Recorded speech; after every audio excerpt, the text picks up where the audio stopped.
Sur le stand NGE ici au cœur de ce salon des maires et des collectivités locales, on va parler d'une filiale du groupe NGE qui s'appelle Bérangier Dépollution. Bonjour Stéphane Chardeville. Bonjour. Vous êtes chargé d'affaires au sein de cette entreprise. On est à côté d'Angers, c'est ça? Oui, à Saint-Germain-des-Prés, exactement. Saint-Germain-des-Prés. Pour cette entreprise qui a une activité particulière, la dépollution certes, mais tout d'abord, c'est quoi le premier métier de dépollueur de Bérangier? Voilà, c'était le premier métier, c'est démineur. Donc ça fait enlever tous les engins pyrotechniques dus aux trois conflits majeurs, 1870-71, oui. Surtout en région parisienne, avec la commune et puis le siège de Paris. Après 14-18, avec les bombardements du canon à longue portée que tout le monde dit la grosse Bertha, on connaît, plus les bombardements aériens et tous les bombardements alliés durant la Seconde Guerre mondiale entre 1942 et 1944. Quels sont les autres métiers de Bérangier Dépollution? Les autres métiers de dépollution, c'est aussi le désamiantage, le traitement des terres polluées par amiante et une nouvelle structure qui est montée, qui est la dépollution des sites et sols pollués. On va revenir sur votre premier métier. Du reste, c'est votre premier métier véritablement depuis l'âge de 17 ans. Vous étiez militaire? Tout à fait. Spécialisé? Oui, j'étais spécialisé dans le déminage. J'ai commencé simple soldat au 17e régiment de génie parachutiste. Ouais.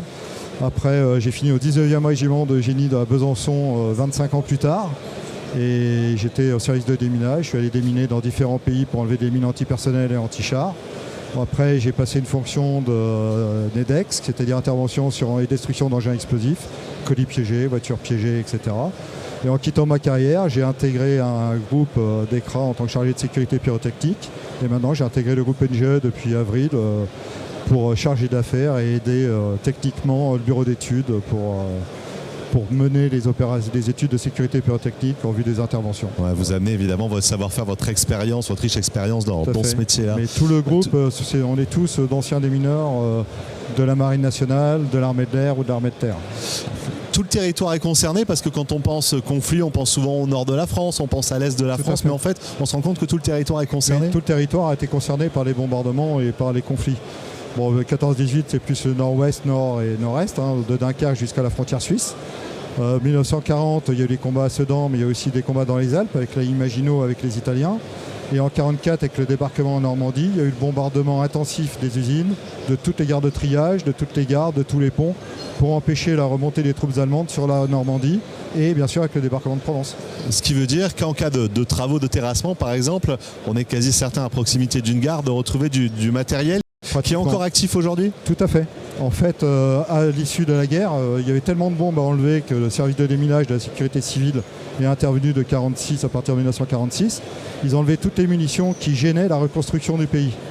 Mais il fallait reconstruire vite. Donc des munitions, des bombes aériennes notamment, qui étaient à 4, 5, 6 mètres, on mettait du remblai et on remettait les voies de chemin de fer. Et on laissait les munitions où elles allaient. Et puis à Verdun, c'est 1,4 milliard d'obus qui sont tombés pendant les 4 ans. Il est estimé qu'il y a à peu près entre 300 et 400 ans de travaux pour déminer la France.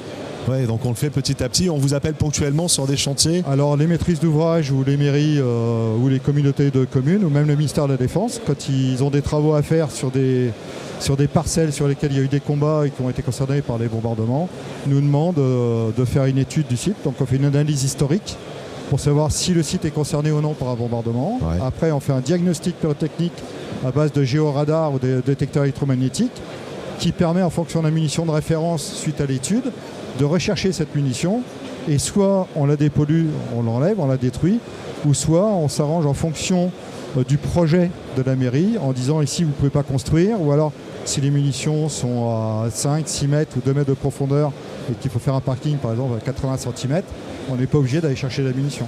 Donc on essaye de coller au plus près des besoins et de la réalité de fait. Voilà, Bérangier Dépollution, vous êtes à Saint-Germain-des-Prés, c'est à côté d'Angers. Merci Stéphane d'avoir été avec nous pour parler de cette filiale du groupe NGE. Merci beaucoup. Merci.